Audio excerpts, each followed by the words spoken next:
The 2 Tyres Guide to the Continental TKC70. If you ride an adventure bike and you cover most of your mileage on the road but you want a tyre that looks the part and can handle light trails, the TKC70 should be on your radar. The TKC70 offers a great blend of adventure looks and road holding.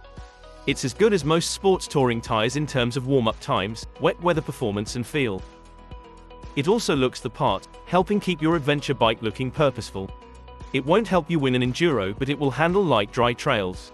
If you want to beef up your off-road capability, you can opt for the TKC70 Rocks rear, which ditches the central belt of the TKC70 and has larger tread blocks. It offers more purchase off-road, with only a small sacrifice of on-road comfort and grip. This is a very popular tyre for riders of big adventure bikes. We hope this guide gave you some useful info.